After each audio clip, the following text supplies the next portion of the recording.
If you're a Jujutsu Kaisen fan, you've probably heard the phrase the strongest.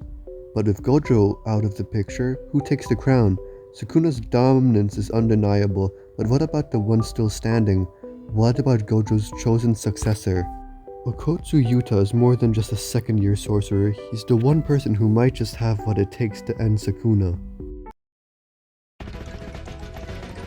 Okkotsu Yuta started off as a timid, cursed child. His connection to Rika made him one of the most terrifying sorcerers of his generation, whether he wanted to be or not.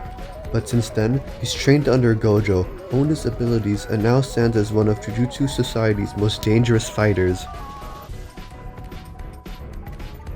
Yuta's toolkit is insane. Let's break it down.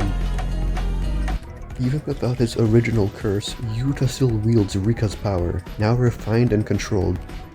She grants him extra cursed energy, additional arms, and the ability to store weapons inside her. But her real advantage? She's a constant independent fighter. Unlike most domain expansions or summons, she doesn't disappear when Yuta runs out of energy. This is where Yuta starts getting ridiculous. He can literally copy other people's curse techniques, and he doesn't just copy them, he masters them. From Inumaki's curse speech to Drew's Shikigami, Yuta's arsenal is ever growing. We can't even know the full extent of his ability yet. Yuta is one of the few sorcerers who can constantly use reverse curse technique. Not only does this let him heal himself, something even Gojo struggled with, it means he can keep fighting far longer than most sorcerers. And because his curse energy output is insane, he can throw around high-level techniques without worrying about running out. Gojo himself admitted that if Yuta kept growing, he'd surpass him one day. But what does that really mean? Right now, Yuta lacks Gojo's limitless and infinity, which made him nearly untouchable, but what he lacks in raw defense, he makes up for in an adaptability. While Gojo had one perfected technique, Yuta has many. His ability to switch strategies mid-battle is what makes him dangerous. Now, in the manga, we've seen Yuta go up head-to-toe with Sukuna by himself. Now we've even seen him successfully copy Sukuna's technique. But of course we need to consider the fact Sukuna was jumped right before their fight. But let's say he was at full power.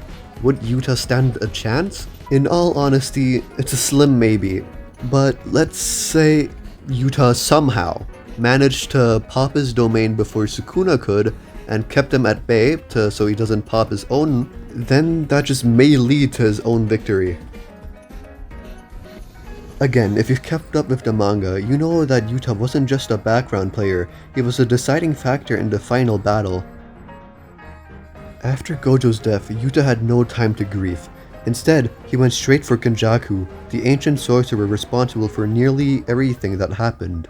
Kenjaku may have had centuries of experience, but Yuta wasn't about to let him continue manipulating the world. With a clean, calculated strike, he beheaded Kenjaku, ending his reign for good.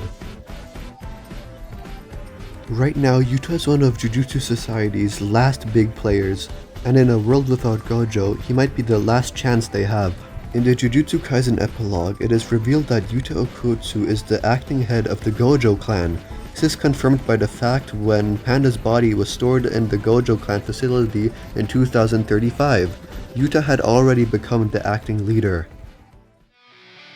Okkotsu Yuta isn't the strongest yet, but he's getting there, and when his moment comes, it might just change the balance of power forever. The question is, when the time comes, will he be ready?